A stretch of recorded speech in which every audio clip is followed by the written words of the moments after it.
Good afternoon, everybody. DMGeezerjim here, back to continue our series on dungeon mastering, how to be a DM, what you need to learn to be a DM if you're a new DM, maybe some different points of view and information if you're a veteran DM.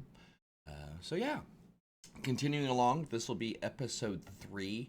I think I want to go ahead and take some time and talk about. We talked about where to get. First one was just an intro, a little holistic. Who am I? What's my background?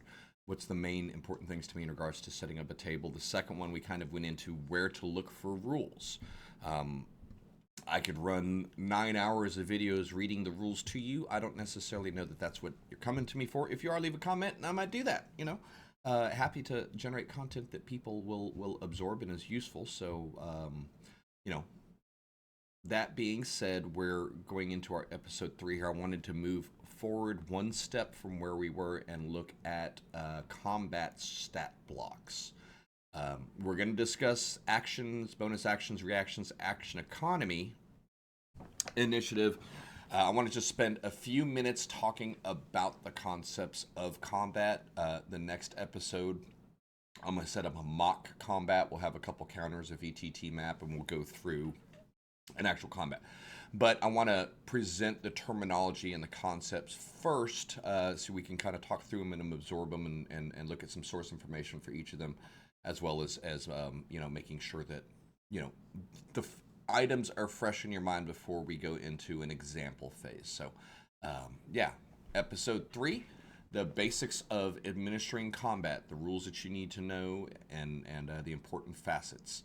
So again, I use D&D Beyond for everything as far as for 5th edition usage. It's quick, it's convenient, one-stop shop. It has made me a little bit lazy as far as doing math in the brain and keeping track of stuff, but you know what? Time saved doing that is time spent doing other things. So on to. All right, I've just got the interface opened up right now for not any particular thing. We're just going to kind of dig through here. Let me go to the player's handbook, though, and we want to go to combat. And chapter 9 in your player's handbook, whether it's a digital version or a print version, this is not just for players. Remember, let's get one thing aside here. I want to emphasize this. I'll probably overemphasize it. Just because your title is Dungeon Master does not mean you're not a player. You're still a player. You have a different a role, but you are still a player. So the player's handbook still applies to you. This player's handbook is the final source of the basic rules that you have. You have basic rules. Player's handbook adds a lot and emphasizes a lot to it. Tasha's Cauldron of Everything adds some stuff. Volo's Guide to Monsters adds some stuff. Every one of the additional books adds something, but that's all in addition to. That's not you have to have. You do need to have basic rules, and you don't need to have player's handbook. But we're moving forward with the assumption that you've tried out the basic handbook, the basic rules. You've goofed off with some friends, and you really want to get into it. You're ready to step up into the hobby. So the next step is the player's handbook. The first and most important thing, just so you know, we're looking at the player's handbook right now. It's very similar in layout to the basic rules. Straight up, you're looking chapter by chapter, equipment and all of that. There's just a lot more for classes, subclasses, spells, and descriptions like that. So, information about the handbook. Combat. The order of combat. Combat step by step.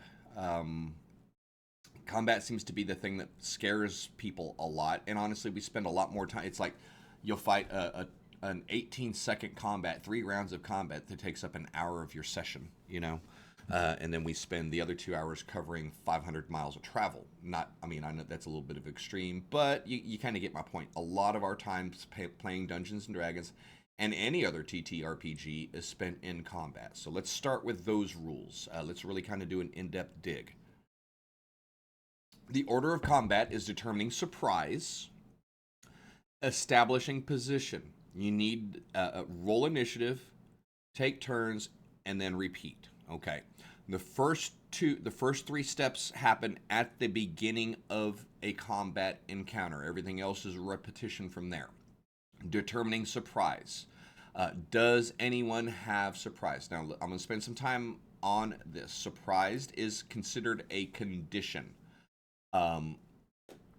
The DM determines who might be surprised. If neither side is trying to be stealthy, they automatically notice each other. This is an oversimplification of lots of previous edition mechanics. Just go with it, okay? A lot of time gets spent in, well, you're walking up on a camp and your party says, I'm going to shoot. Okay, well, we're not technically into initiative yet. We're not technically declaring surprise. If your party says, I'm going to shoot, you need to know at that point, prior to that point. Let me repeat that.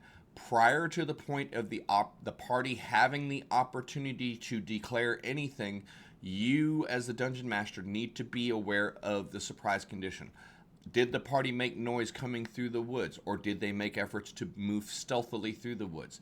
Is it clank, clank goes the tank? Are the party arguing with each other as they approach this in character?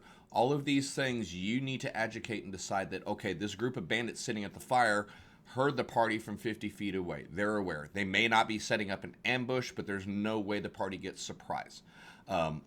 Likewise, your party's sneaking through the woods. They're being very quiet. The bandits are being noisy, boisterous, drinking lots of beers, throwing axes at the logs, not paying attention. So your party will have an opportunity to be surprised, or to have surprise, to execute a surprise round on enemy. And that's really all it means, okay? Surprise is a simplified concept in Dungeons and Dragons. Let's be honest, most of the time, I don't know many tables that spend too much, because you can devolve into an argument. Well, technically, I was moving silently. Even if they weren't, they shouldn't know I'm here. And that is true. That's part of the rule, because you're determining surprise for each side. Then you're determining surprise for for the individuals within. The surprise condition doesn't necessarily apply to the entire team. For example, something that was stealthed out and hiding. Say like 3 of your players rolled perception and rolled low. They were unable to detect the hidden person. One of your persons did see it. Combat's initiated. The character that saw the threat is not in the surprise condition, does not suffer from being surprised. Everyone else does. And what that means is, if you're surprised, whether it's you being the monster, you being the character, you cannot move or take an action on your first turn of the combat, and you cannot take a reaction until that turn ends. A member of a group can be surprised even if the other members aren't. So basically, it's a free turn. Anyone who is surprised sits there and does nothing at the start of their turn, at the start of the initiative. So surprise is the condition. It does not supersede initiative. It is established at the start of combat. It's a condition. You kind of take a note. These two are surprised. These two are not surprised. All unsurprised. Okay, so that's been established. Then we go into initiative. Roll all of the dice. Set things up. Rolling initiatives, basically determining who goes in what turn order. Every character has an initiative value given on their sheet. Let me pop up a monster stat block real quick to help you guys figure out where to find the initiative on a monster. I don't want to go too crazy. Let's do a 3 to 6 monstrosity. They tend to have a couple more funky things. We'll go with undead. Monstrosity. Basic, sorry. We'll flip around through a couple different stat blocks, don't worry. Beast, shit, we'll just go with the Displacer Beast. Everyone knows what Displacer Beast is, right? Okay. So your initiative for your Displacer Beast, that's one thing that you got to remember as a Dungeon Master. There is no initiative given on your sheets. You have to start with a base 20 and then add your Dex modifier to the roll. You can fuss up a stat block, make it a little bit prettier if you need to, but typically when you're running your initiative for your creature, it's D20, a base roll, add their dexterity bonus to it. Your players get proficiency bonuses. It's okay, doesn't matter. So initiative is rolled. D20, it could be plus the modifiers. Don't discount the modifiers. The modifiers will add up. So you could have it as high as 29, as low as 1 or 0. Doesn't matter. Highest roll starts first. Next roll in a descending order. From the highest initiative roll to the lowest initiative roll in descending order will determine who takes their turn in combat. Hopefully that's kind of making sense. It's a pretty simple concept. You just got to make sure that you're tracking it before anything else is done. Before your party starts saying, "I'm doing this. I want to do that." No, no, no, no, no. We're in initiative. Let's establish surprise. Then we're going to establish initiative, and then we execute from there. Okay.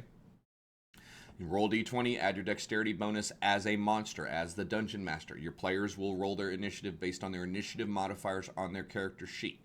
If you need to do something, you can. So initiative has been set up.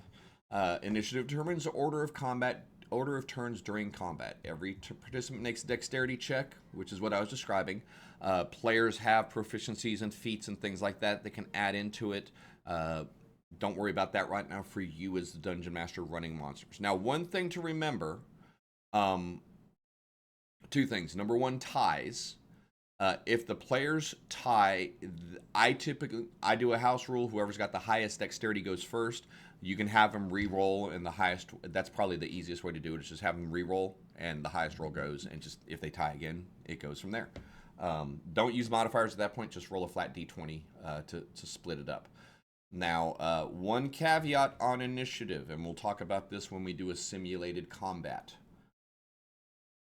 If you have a group of 4 characters and a group of 9 goblins, that is the potential for 13 separate initiative checks and 13 separate initiative orders.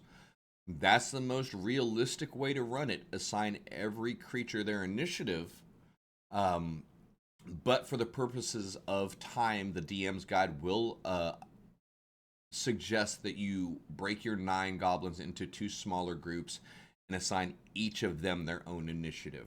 That can stack. We'll get more into the pluses and minuses when we do the simulated combat, but as written, the Dungeon Master has flexibility on their side to determine if their whole team is rolling as an initiative or if you're breaking it apart. So use some logic, use some sense. If you've got your team outnumbered 9-1, I don't necessarily know that I would run all of my goblins on the same initiative, because if you win, you have the potential for 9 goblins to do something before any player had their opportunity.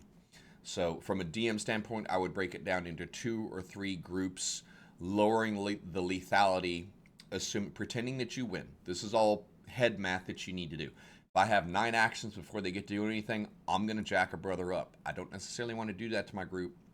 Ambushes and other things like that notwithstanding. Okay, so initiative determines who's going. It applies to every combatant, player, and DM ran monster, NPC. On your move, your turn, everyone gets a turn, and everyone, NPC and players, gets the same basic allocations.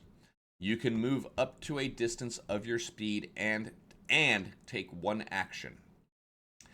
Certain class abilities, certain special abilities, certain things will also allow a bonus action.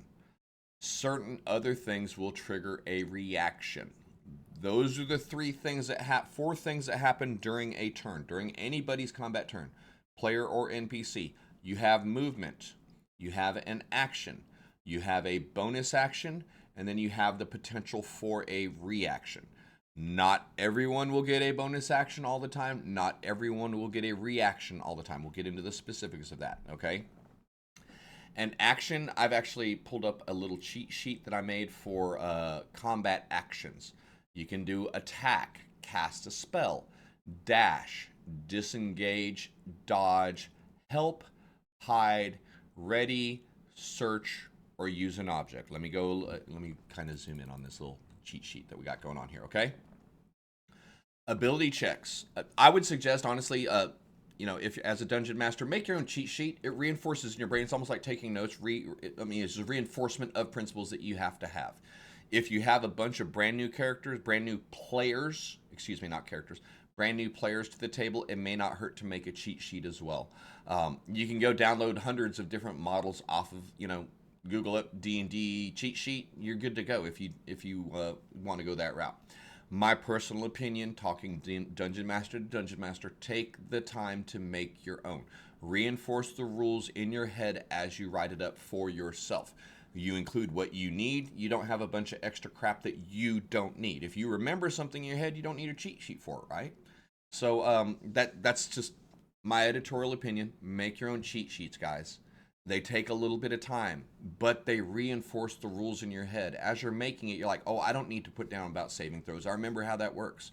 Oh, I remember what a skill check is. I don't need to add that to my cheat sheet, so on and so forth. So it's a great way to check yourself. It's a great way to self-test, to see what's fresh in your head, what's always locked in, what's on tap on memory, and what you're going to need to help her with. If your cheat sheet is 23 pages long, that's okay.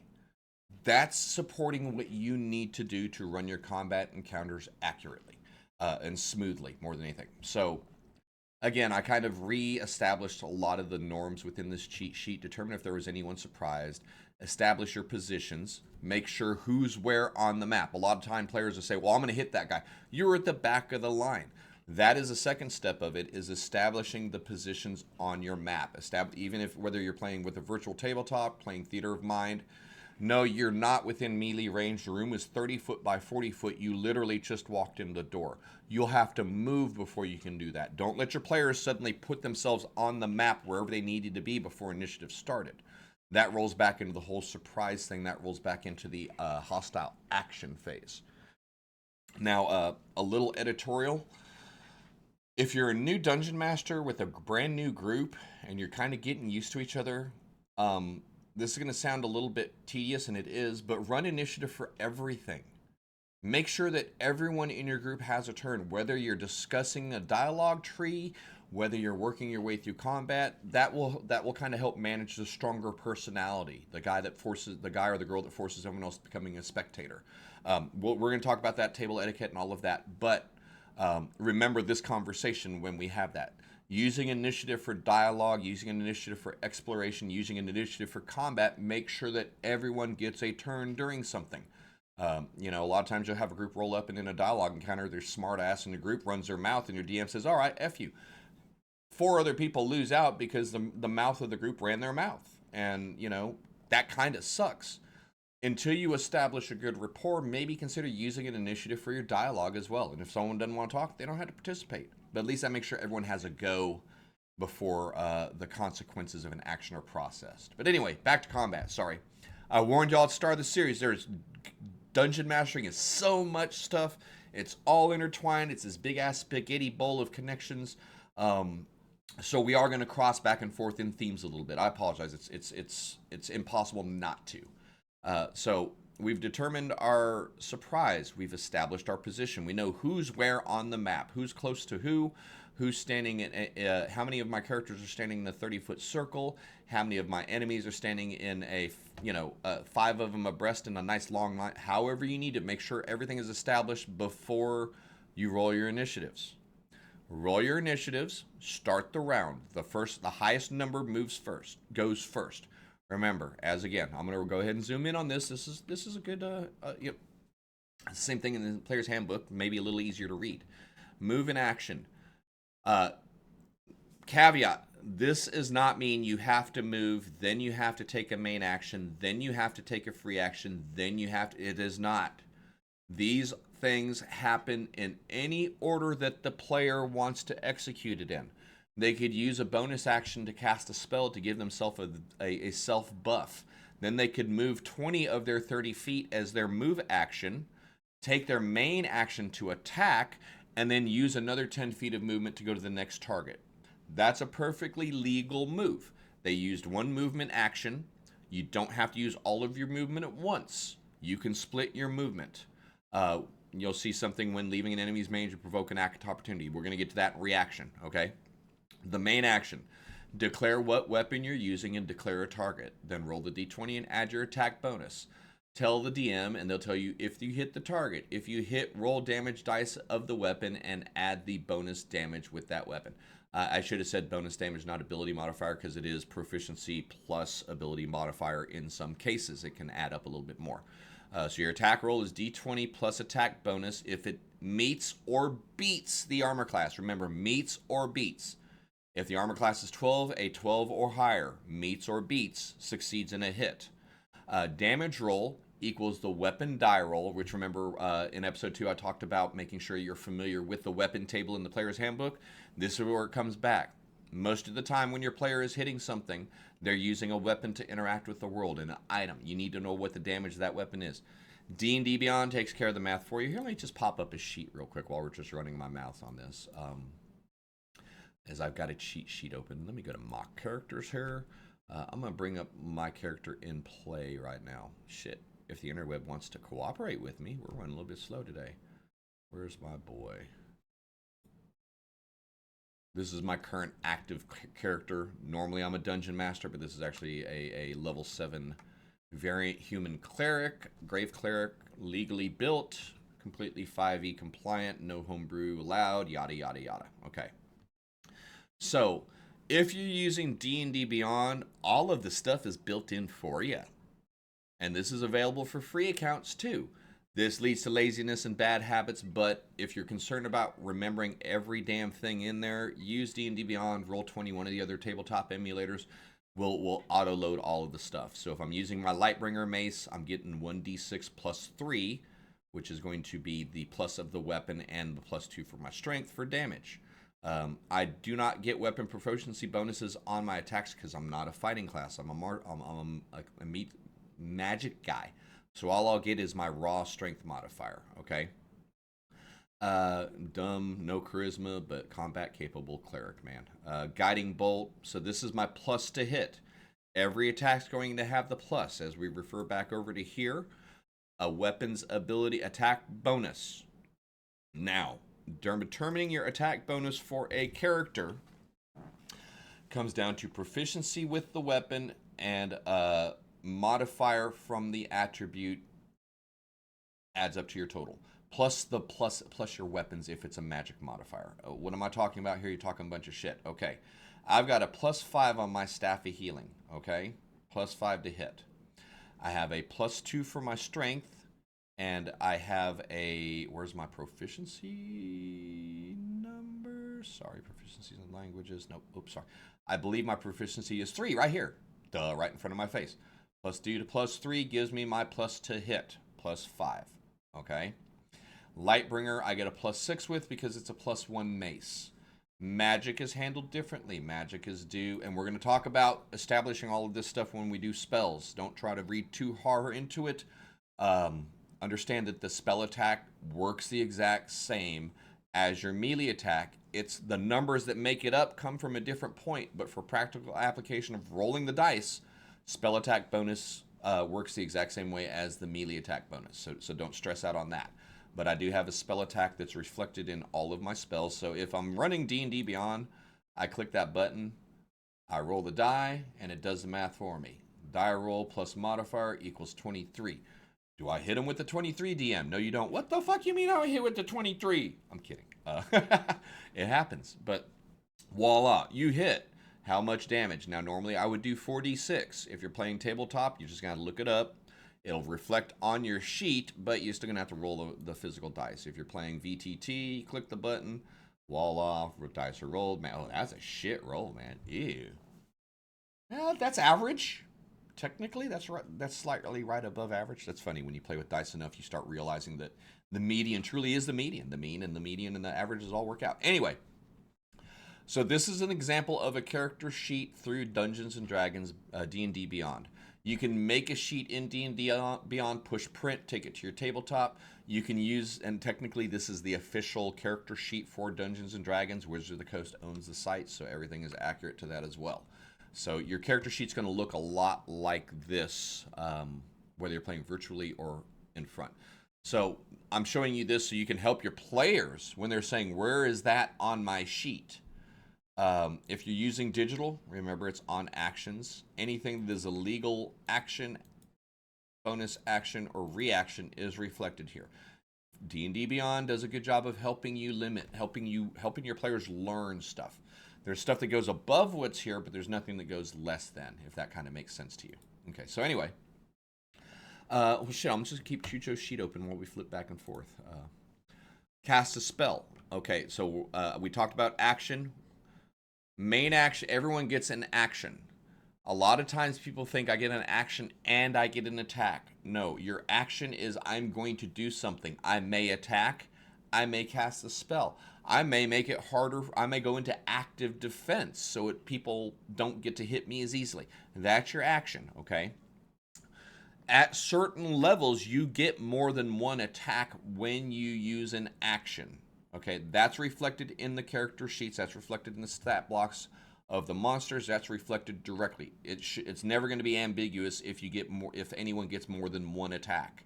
When they declare their action to attack, how many attacks they get. Early on, it's going to be 1. Shit, there's some monsters out there that got 8 attacks as part of their action. So you're rolling a bunch to hits. That's for later days, okay? Cast a spell. As I say here, look at specific spells for specific instructions, because that's what it says. Some spells are cast as actions. Some spells are cast as bonus actions. Some cast are as reactions. Each one of these triggering terms, action, bonus action, reaction, coincide with spell use as well. The spells will definitively, just enough talk, let me show. Let me get over to my spell list here. Each of these spells that I have prepared right now, you'll see here off the time where it says time. That's in reference to how long does this spell take to cast in combat. 1 action for guidance. 1 bonus action for spare the dying. Most all of my spells are action. I've got a few bonus action spells, but the majority of my casting time is an action. So if I choose to cast a spell as my action, I'm not able to use an action for anything else. I used my action to cast a spell. I used my action to attack with a weapon. I cannot use my action to also cast a spell. There are some things that slip in with bonus actions, which I kind of described a little bit earlier. Casting a spell, dashing. You can use your action to double your movement. If you have a movement speed of 30, the walls are collapsing around and on you, and the roof is going to fall on you. I move my 30 and sit here and die. No, you can use your action to move another 30-foot dashing. Disengaging is a fighting withdrawal. Okay, let me go ahead and rewind back up to what we may have seen earlier in regards to movement provoking an attack of opportunity. It's not the most realistic mechanic, okay, guys? You can back out in guard as easily as you can move in and guard. But just to prevent the I move in 10 feet, I stab him, I move back 10 feet, I move in 10 feet, I stab him, I move back 10 feet mechanic, D&D 5th edition has added the attack of opportunity. Whenever a combatant leaves an enemy's melee range, any enemy's melee range, they may provoke an attack of opportunity, which means I get a free attack on you for my reaction. You get a free attack on the ogre who's running away from you as a reaction, okay? So that's what an attack of opportunity is. It is a free attack incumbent on an enemy leaving themselves defenseless or leaving themselves vulnerable as they move away from you. You're taking advantage of a window of opportunity to strike them as they get out of your range, okay? Every combatant on the field is eligible and potentially to either execute or receive attacks of opportunities. They can happen in the same sequence to the same person. If you move through 3 people's areas, all 3 of the enemies will have an attack of opportunity against your character. So understanding the attack of opportunity concept, we're going to go into that on tomorrow's demo when I break out. Like I said, I'm going to stage a mock combat with some tactics and tokens. We'll actually break down and rough play a combat. So just we'll play through a combat scene just to add visual and practical applications to the terms we're using here. Okay, anyway. The disengage action is saying I'm going to move away. I'm going to use all of my extra effort to not get hit as I move away. So you can actually absolve you being the victim of an attack of opportunity. You're doing a fighting withdrawal. A defensive retreat, if you will, okay? So the fact that there's an attack of opportunity, you'll see it's as you get into playing a lot more often, you'll see characters stand there and get pummeled because they don't want to take an attack of opportunity, but they don't want to use their action to disengage and get themselves into a favorable position. Tactical mistakes. DMs, don't be afraid to use your disengage to move your target out of a bad spot into something else. You know, players are chagrined, horrified not to use that attack this turn, or horrified not to use it. They'd rather get punched in the face than not attack. Be smarter than them when you're running the battlefield for your opponents, and you're going to give your players fits. That's a little bit more advanced tactics type stuff. Okay, so another thing that is allowable as an action is the help action. This does not, this is like distracting the opponent. This is like helping lift a gate. This is, you're doing something, you're spending your effort to help your party do something, okay? So what that's going to do is allow for the person you're helping to gain advantage on their roll. In episode 2, we talked about the concepts of advantage and disadvantage and how often they kick in. This is a perfect example of the players, or you, of the combatants, using their actions to allow another combatant to have advantage when they try to use their action. Tactical gameplay there. Funny pro tip: if you really wanted to be a dick about it, you fight in ranks and you have the rank behind help action, the rank in front. The way the wording, that's one of those that if you're an asshole and you read too far and you read literally into the wording versus the intent, you can manipulate a lot of stuff with help. Same time, as a dungeon master, you need to be cognizant that you can manipulate the help action a lot of ways that otherwise wasn't intended based on the way it's written. Okay, so just to make sure, let's go ahead and look up the dictionary definition of help while we're looking at it. Dictionary being help action. Of course, it says half action, not help. Oh, I hate this fucking D&D Beyond. Sometimes the search doesn't go well. I'm not going to waste a lot of time on it right now. I'm trying to do a recording. If it was Twitch, I'd make them suffer. But you guys aren't Twitchers. So anyway, you can use your action to help an ally execute their attack. For example, distracting as your friend stabs at them. They get an advantage on it. Hiding. You can use your action to roll a check for stealth. If you succeed, you're unseen by the attacker. Now, this is a little bit more complex. There's some nuance to this. This isn't a video game. You can't push the stealth button standing in the middle of a 30-foot by 30-foot room surrounded by 4 bad guys and suddenly disappear. Otherwise, why would we need the spell invisibility? Why would we need Misty Step? That'll be a high... always remember, if there's a greater version of something, a lesser version of it shouldn't substitute for it. You shouldn't be able to instantaneously disappear in the middle of combat when there's invisibility spells. So you're going to have to do things such as make sure there's cover when they try to hide. Make sure that the if the dude's looking at you, then it's a contested stealth check. You know, it may be, oh shit, where'd he go? But the dude was looking at you, so that's a contested check. We talked about contested checks in the rule summary episode 2. Be ready for that. Now, I'm going to skip the ready action because it gets a little bit more complex. We're going to save ready for the end of this this little chat here. Search. You can use your action to search for a trap, to search for a secret door, to search for something. You use your skill check, investigation, perception, insight, depending on what's going on, will be one of the 3 rolls that are checked there. That's a skill check with the DC associated based on what you, the Dungeon Master, decide. A lot of times when they're searching for something in the middle of combat, it's going to throw you. What are you looking for? There's got to be a switch that does something here. Okay, hold on a second. I'm going to charge you an action for this, but I need you to tell me what you're looking for.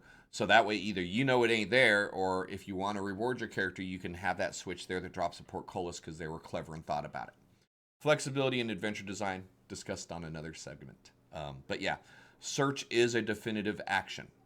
I would say search is a definitive action if you're digging through a bag of holding to find a potion. A lot of people just magically assume I can reach into the bag. Well, mad bag of holding is a different thing. You normally, yeah, when you know what you're looking for, you can pull it out. Say the backpack that's got 112,000 coins in it and you're trying to find a gem. You ain't doing that as a free action, y'all. Okay, free action is the next. I'm sorry. Use an object. Free action kind of interacts with use an object. You can open a door as a free action. You could not break down a door as a free action. That would be the use an object, which would end up using an athletics check or something like that for your actions. Okay? To understand using an object is to understand free actions. Again, let's go ahead while we're breaking it down, get a little more in detail. Shit, let me go ahead and pull up the section on free actions here. This looks way more zoomed in than normal. Okay, sorry. Collections, sources, player's handbook. You know what? The faster thing was, I'm going to go to the faster source. My apologies. We're going to go to basic rules because, again, we'll make the assumption there. Actions in combat. Uh, uh, uh, uh, uh, uh, uh, uh, uh, uh, where did we go for free actions? Order of combat, movement, position. Where was I looking? There's a nice. Okay, here's your free action interacting with objects around you. These are examples. You have the flexibility to say no if it doesn't seem reasonable, because remember, this is something a player is getting to do for free in addition to moving, attacking, bonus action, and reacting in 6 seconds, okay? So you have a little bit of leeway. If it just doesn't make sense with everything else they're doing, you can say no to their free action. Picking up a dropped axe off the floor is a free action. Grabbing something off of a table is free action. Um, Putting a piece of food in your mouth is a free action. Planting a flag in the ground is a free action. Grabbing a handful of coins from your belt pouch, free action. Opening a switch, free action. Putting on a mask, free action. Okay? Putting the hood up over your cloak, free action. Listening at a door, free. Putting your ear to the door is a free action. Listening at the door is actually action. That's one of those that seems kind of silly, but if your party asks for it, it is a free action. Some of these I don't agree with. Withdraw a potion from your backpack. That's a lot more than a free action when you have everything else encountered in there. Hand an item to another character. If it's in hand, I'll allow it as a free action. If you're digging it out from your bag, that was your free action. You don't get the free action to hand it to your party member. You can then go back to here and use an object for your action. I used my free action to get the potion of extra healing out of my bag of holding because the bag of holding allows that as a free action. And I'm going to use my action to give this potion to my teammate so they can heal. That would be the sequence of events where you're incorporating a free action with the use an object action. Think about it maybe if it makes it a little easier. The first one is free, the second one costs an action. Okay? If it makes sense within the context of the time. Opening the gate, free action. Closing the gate and holding it down for the enemy to come through, not a free action.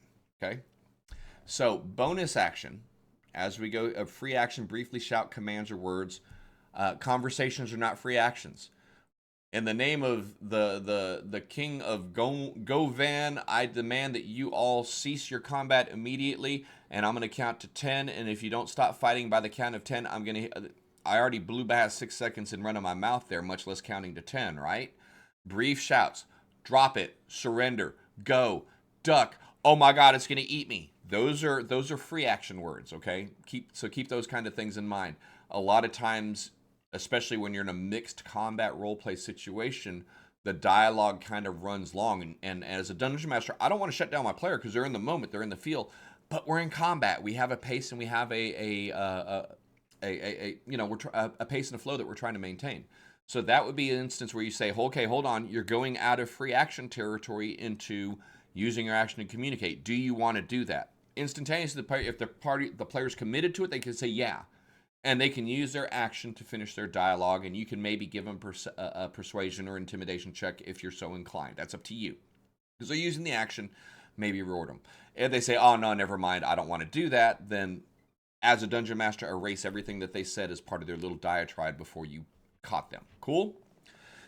Speech is considered a free action until it becomes a dissertation, then it becomes an action. 6 seconds. There are some times that break that rule. For example, a lot of times your party will be talking to each other in combat. Okay, well, if you do this, then I'll do that, and then you need to go over there. That's up to you as a dungeon master. There is no tried and true formula in the Dungeon Master Guide Player's Handbook or anything in regards to combat to say your players only have this much time to act during their round. Your players are not allowed to interact with each other during a round. There's nothing that says that. That's up to you to handle, and you'll get a feel for it as a dungeon master with repetition and constant practice with the same group over and over again. You get the feel for where to educate that. Okay. 1 round of combat equals 6 seconds of game world time. Furthermore, everything is happening simultaneously in that 6 seconds. If you have 10 combatants, it's not 6 seconds plus 6 seconds plus 6 seconds. It's 10 in 6 seconds. Simultaneous actions, okay? So, reactions. Reactions can trigger on someone else's turn. Sometimes reactions are spells. Sometimes reactions are class abilities. Most of the time, a reaction is going to be one of two things, either an attack of opportunity or a held action. So we'll get to held action now as well. Wow, we're almost 40 minutes into this, and I'm just barely... Damn, we might have to do a part 2, depending on how much... If I can get as much as I can in an hour and be thorough, I will. If not, forewarning you now, there will be a part 2. We're on page 2 of 9 after 40 minutes. So yay! A lot that goes on along with Dungeons & Dragons. But I want to be thorough. I want to, hopefully do my best to talk about it. So the first and primarily most often used reaction we described earlier, the attack of opportunity. When an opponent leaves your melee range, you have an attack of opportunity to use for your reaction. Other abilities, for example, Sentinel, when a creature moves within your 10-foot range, Polearm Mastery, as a reaction, you can hit them. As a reaction, if something hits you, you can dodge. There's a lot of reactions. They're very specific and very well defined. You will not have any ambiguous areas involving reactions, okay? Because reactions are very powerful and potent things. They're very limited in what can happen. Once again, let me just pop over to my character sheet here. We're going to zoom in a couple squares and go to actions followed by reactions. This 7th level cleric has 3 whole reactions. Opportunity attack, which applies to everybody. Sentinel at death's door. Now, this is what I'm talking about as far as very specific triggers for reactions. Reactions. As a reaction, when you or a creature you can see within 30 feet of you suffers a critical hit, you can turn that hit into a normal hit. Any effects triggered by a critical hit are canceled. So if someone hits my boy with Black Razor and critical hits him and is about to suck their soul, I can say, nah, psych, never mind. So I can use this feature 4 times per long rest. I only get 1 reaction, though. Remember that. So if the dragon's first claw hits my boy with a critical hit, and I say, you know what, Sentinel's Death Door as a reaction, I'm going to turn that into a normal hit. And the second claw hits my boy with a critical hit, I don't get another reaction during my turn. My turn, you get 1 reaction per your turn, even if it's during someone else's. Every combatant only gets 1 reaction between the start of their beginning of their turn and the beginning of their next turn. Does that kind of make sense? You may use a reaction during your turn. You may be using it during an opponent's turn, but you're only going to get 1 until the start of your next turn. Cool? Warcaster. I can use my reaction to make an opportunity attack to cast a spell that has a casting time of 1 action and targets only that creature. That's pretty potent, man. Most of the time, as an opportunity attack, you're limited to a 1 melee strike. In this case, as a Warcaster, I can actually use any of my spells that target 1 person and have an action. I could use False Life. No, I couldn't. I could use Guiding Bolt. Sadly and horrifyingly, I can use Vampiric Touch because it's a 1-action spell. Cast Touch, 3d6 damage. Half of it heals me up. Wicked, huh? And that's I can use it whenever I want as a reaction. But I'm limited to 1 reaction per turn. We good so far? Hope so. Because, I just looked at my clock. I think I'm speeding up. I need to calm and relax. And cool. So, that leads us to our final thing. The held action. Okay? Holding an action. Where are we looking at that? Readying. Prepare an action. Ready an action. The commonly accepted term is called holding an action. Readying an action is the official term. So I'm going to take a couple minutes to talk about this because it can get a little bit confusing. Okay?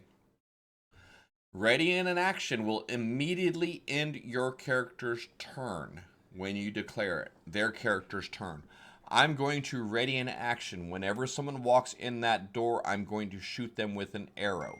So what they're saying is my reaction will trigger when this statement is met. It's an if-then. If this happens, then I'll do that. And it's very specific because here's the thing. You're working for your character or your enemy. Whoever is holding an action, whoever is readying an action is working from a point of opportunity. They're sitting there and saying, when that door opens, I'm shooting him in the face. And the guy that opens the door can't do anything about it but take the arrow in the face. So the cost of that is you cannot do anything else during your turn. Prepare an action or an attack so when the trigger happens, you do it even if it's outside of your turn. Now, this is where a lot of people get confused. They think they're holding their whole turn. No, you're holding an action, okay? You don't get to say, when that door opens, I'm going to charge 40 foot towards him, and as an action, I'm going to stab him. As a bonus action, I'm going to use my offhand. That's not how held actions work. By definition, you are readying an action. You are holding an action. That is all you're doing. You're not holding a move and an action and a bonus action. Clever players will use their movement and their bonus action and then hold their action. Newer players, I shouldn't say bad, that's such bad. Newer players, inexperienced players will say, I'm going to do this at the start of my turn, not realizing the moment they say I'm holding my action, they're locked into place until that if-then condition happens or their next turn begins. Okay. One big caveat on the held action concept. If you're a spellcaster, you are also allowed to say, when that door opens, I'm casting lightning bolt at whoever comes in that doorway straight down the hallway. You have prepared that spell. It's sitting there sizzling, ready to go, and the door doesn't open. The spell's gone.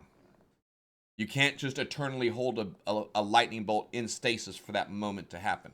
That's that's the expensive cost of it, because think about it. A readied action, a held action, is really putting your attacker or the user of that mechanic at an advantage. You don't want to allow someone to hold that advantage, you or them. You don't want to be able to hold that advantage ad nauseum, ad infinitum, until it finally goes off. They're costing themselves a third level spell slot if it doesn't go off.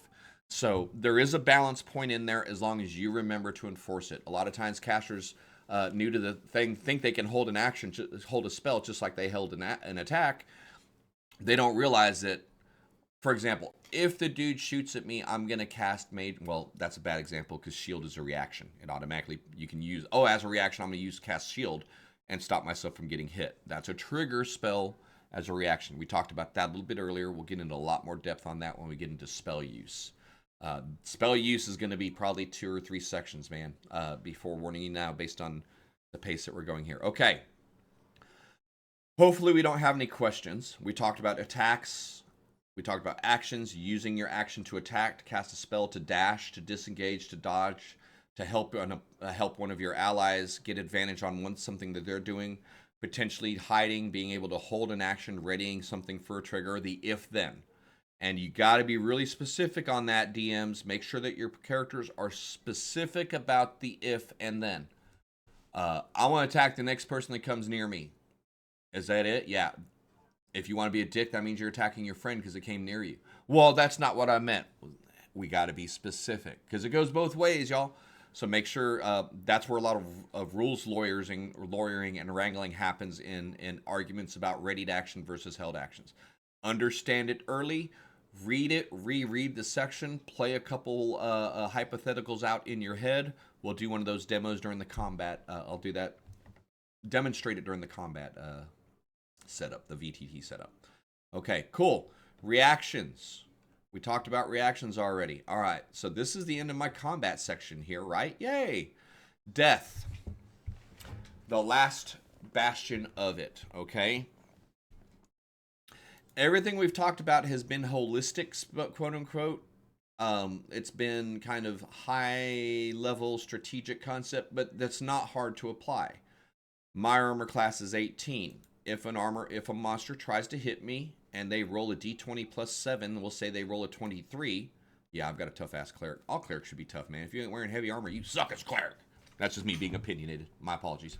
So they roll a 23. They hit me. And let's say they, just for shits and grins, for simplicity, let's say it's a big-ass monster. He's going to drop 4d10 of damage on me. 5d10 because I clicked 5. Oh, that was a decent hit. 32. So I'm going to take 32 off of here, hit it as damage, and now I'm at 27. And he hits me again with his second attack. 5d10. I guess it's 60-10. Trask. Tail swipe. Sure, why not? All I'm doing is executing the attack, which exceeds my armor class. I'm rolling the damage, which I'm making up out of thin air right now. and then I'm applying the damage to my character sheet. Whether I'm a good guy or a bad guy, this process is the same. I'm dead, okay? Not dead, mostly dead. If you're a fan of The Princess Bride, you get what I'm saying. But here we're about to decide if I'm mostly dead or really dead. You go into saving throws now. If you start the round with 0 hit points, you have to make a death save. Roll a d20, a flat d20. There's no constitution modifiers. There's nothing you can do to add to this. I think a bardic inspiration might help. I think I'll have to clarify that. We'll do a big dig into synergy. For right now, just for simplicity's sake, remember it's pass fail. 10 or greater, you succeed. 1 through 9, you fail. So you actually got a 45% chance of dying, 55% chance of stabilizing. If you succeed on 3 rolls, you're stable. Your body's stabilized. You're not bleeding out anymore. Your lung has crawled back into the rib cage. Your whatever horrifying injury that maimed you has stopped affecting you. You're stable at 0 hit point, 1 hit point, 0 hit points technically. It's called stable. A lot of people call it 1. And for mechanics' sake, go ahead and say 1 because there's so many damn things that say if a creature is at 0 hit points, then this happens. So, you know, for me, for simplicity's sake, when you hit your stability, you gain 1 hit point. You're at 1, you're good to go. Not to fight, but you're stable. If you're stable and you take damage, you become unstable again and start making death throws again. If you miss 3 fails, you're dead. Like you're dead. It's time for resurrection, resuscitation, raise dead, roll a new character, whatever. 3 passes, you're good. 3 successes, you're bad. Doesn't have to be in a row. It's cumulative. If I rolled a pass, a fail, a fail, a pass, and this last die roll, we're all sweating it because it's either going to make me stable or it's going to kill me, okay? Now, if you're not stable, you take damage at 0, you get 1 fail. Now, here's one thing that I forgot to add on to here, and I need to edit the document. If you have a critical fail, if you roll a 1, it counts as 2 failures. If you roll a 20, you're automatically stable. That's one of the few times where a 1 is a serious problem and a 20 is a good thing. Well, 20 is usually a good thing. So keep that in mind on your death saving throws. Hopefully you don't have to see those too many times. Okay, so in review, wow, we're almost at an hour here. I'm going to finish up. I'm probably going to do a part 2 to combat, just to get into the nuance. We'll take care of that when I set up the VTT later and run a simulated combat for anything. A lot of this stuff will come in clarification with that episode, so just please be patient. Quick list. Cheat sheets. Make your own cheat sheets, Dungeon Masters. Players. Anyone. Spend some time. This is a quick reminder for you. Anything that you got in the top of your head and you remember, it's there. I made this for distribution to my groups, by the by. And again, obviously, there's some stuff I need to add because I know it in the brain, but I didn't add it here. But point being, make your own cheat sheet. Number 1, it's a good self-test. Reinforces concepts in your brain. Gives you a mental checklist. I know this. This is in my brain. I don't need to write this down. I have a rough time with this. I need to make some good notes on this. This hasn't come up yet, so I need to make sure to make it a note in case it comes up. This is simple. I don't need to worry about that. Self-checklist. Give yourself some confidence. Give yourself some reinforcement in the rules. Also gives you something quick to refer to instead of having to go to Google or dig through 36 pages of books if you have it on a reference sheet. I say quick reference sheet. This fucker's 9 pages, including diagrams. Doesn't matter. Yeah, this is almost a book. So, but actually, this is something. Like I said, this is something I send to new players to the game, and maybe set some of these up for yourself as well as a dungeon master. You got someone brand new to your table. Talk them through it, but give them something to go home and read about and come back with questions on as well. I don't understand this. I'm seeing this here, but I don't understand it. So writing it out, typing it out, make sure that you're able to teach it. You're able to explain it to somebody because you're writing it out on a cheat sheet format. Big thing. A lot of people don't give enough credence to typing stuff up and taking the notes. I personally think it's a good way to reinforce your learning. So next thing is combat. First thing is determining the surprise. Surprise is considered a condition. It doesn't affect everybody, but it could very much affect everybody. At the same time, it could affect nobody. Surprise is more of a judiciary, more of an arbitrary decision on your part as a dungeon master. There's no tried and true formulas that talk about surprise. Certain monsters will like a roper in a cave full of stalagmites, they're going to gain surprise, but that's a specific condition that will be defined for you in your adventure or in your stat block. By and large, determining surprise is a little bit more of an art than a science. A lot of common sense goes into it. Once you've determined your surprise, who involved in the combat is in surprise. Next thing is make sure you know where they are. They are in these squares on the map. They're starting the combat here. The players have come into the far side of the valley, and there's 100 feet separating them from the near the opponents at the village gate. Establish that before you do anything else. Then you roll your initiative. D20 plus dexterity plus any applicable modifiers depending on the class, depending on things. Those are self-defined in the character sheet. That's your player's responsibility to bring. It's your responsibility to verify. You don't have to know every applicable modifier. Trust your players to bring their stuff to the table. If you see it, some guy that's automatically got a plus 12 on their initiative at level 4, be suspicious, you know? Truthfully, if you take the alert feat and something else, that's actually possible to get up in the plus 8, plus 9 at that point on your initiative roll. So that's not much of an exaggeration. Once you've rolled initiative, initiative tells you who's acting when. Player character, bad guy. Player character, bad guy, player character. It's all been established in the 9 rolls, top to bottom. Highest roll goes first, lowest roll goes last. You can re-roll a d20 to break the tie. So once initiative's been established, we know who's surprised. We're going to assume right now no one is surprised. Everyone gets to take their turn at the first round. Position has been established. Initiative been sent. We start. We go. First person in initiative. They have the choice. Everyone gets to move. Everyone gets an action. Everyone has the potential for a bonus action. And most everything has the potential for a reaction. All of the specifics for these will be given in the character sheet.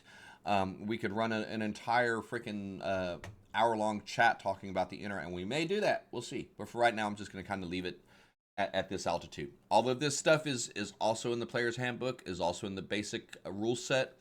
None of the information I'm showing you has been made up. It's all readily available. Suggest you learn it. When I was talking early in the series that there's not a lot that you have to memorize, but you have to be familiar. This is one of the sections, the sooner you can memorize it, the smoother your combat's going to flow.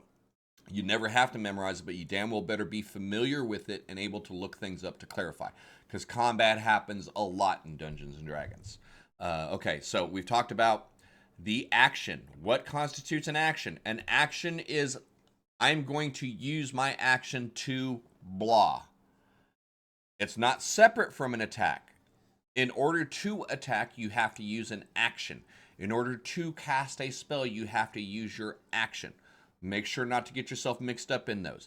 Using an action, I'm going to use my action to attack, to cast a spell, to dash, aka move some more, to disengage, to move away from a combatant while defending myself, to dodge, to make it harder. Anyone that's going to hit me, they're going to have disadvantage. I'm going into active defense. I'm not trying to hurt them. I'm trying to make sure I don't get hit. I'm just covering up, going into crab mode, getting ready to go.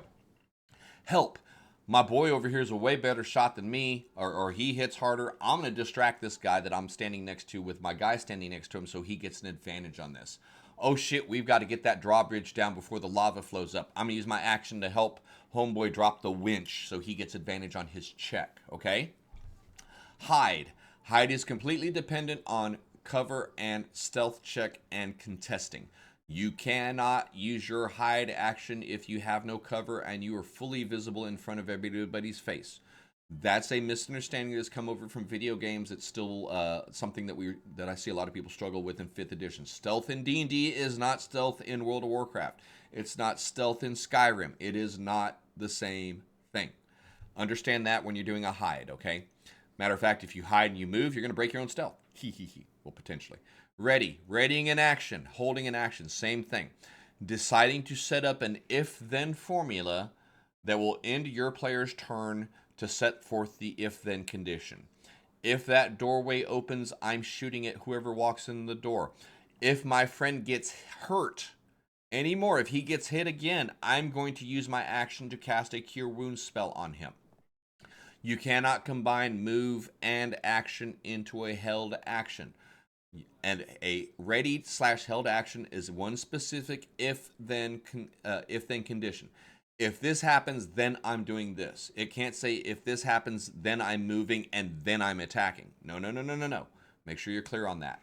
Searching, using your perception, your investigation, your intuition, something to insight, excuse me, to use your action to thoroughly look for something while in combat. Using an object. In addition to the free action, we talked about that. Understand and absorb that chart. Again, let me flip back over to it. I think, ooh, damn. I think I had it here. Yes. Basic rules.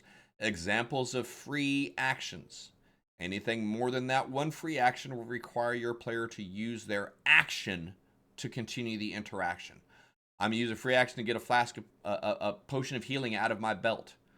And I'm going to use my action to feed it to the guy that's laying on the ground bleeding out. Okay, that's what you're doing. Hypothetically, if you had the flask in your hand already, technically it would be a free action to pour it into your boy's mouth because it's a free action to drink it. Go figure that. That's one of those balance things. There's some room for interpretation in free action versus use an object. Be prepared for arguments and be prepared to use your best judgment when you're addressing that. More than anything, be consistent in your rulings, okay? Bonus action. We talked about that. Free actions, including shouting a conversation, is not a free action. Oh my God, duck is a free action brief.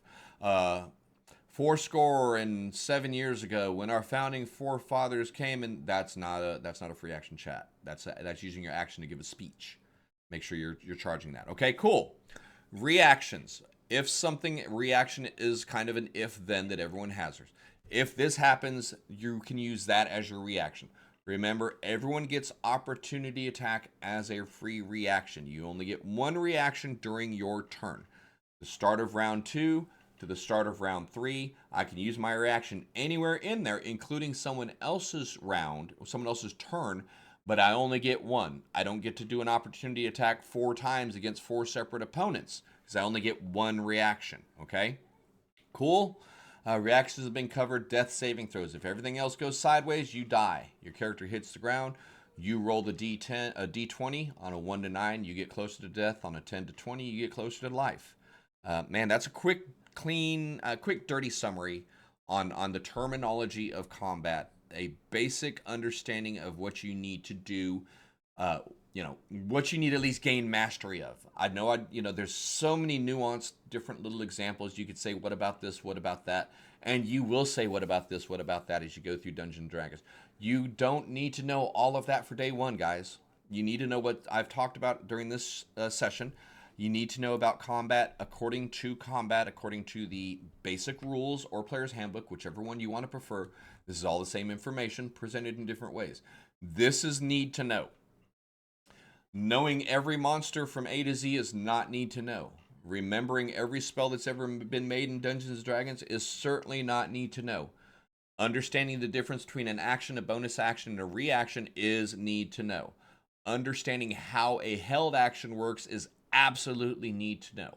So, that's why I'm at the risk of over repeating myself, but this is the stuff that's important. People say I need to know too much for Dungeons to DM. You really don't need to know everything, but there are certain things you have to. So take your time, read through the thing, watch some other videos, listen to mine, watch some other stuff, watch some live stream sessions. There's dozens of people streaming campaigns out there. We actually run a couple over on my boy Grizzly Tenfin's channel. I've got a couple recorded, that we're adding over to the YouTube channel as well in the Sigil of Fate, slowly getting process added. You can see combat in live form. And if you're watching a more advanced campaign, you're probably going to see some stuff you're like, I ain't even ready to worry about that. You're probably not at level 1 starting out Lost Mines of Phandalin. You just need to worry about attack rolls, 2 hit rolls, maybe an occasional savings throw. So, hey, cool. We're going to wrap up here. Thank you so much for hanging through part 3. As always, appreciate your support. Like, follow, subscribe, do all that kind of cool stuff. You can catch me over on Twitch if you're wanting some live action chat Monday through Friday. You can support us and buy some maps over on Etsy. I provide a lot of stuff over on my Patreon for patrons and followers over there as well. Hey, DMGeezerjim here. Thank you so much for your time. I appreciate you sharing it with me, and I look forward to our next segment. Bye bye.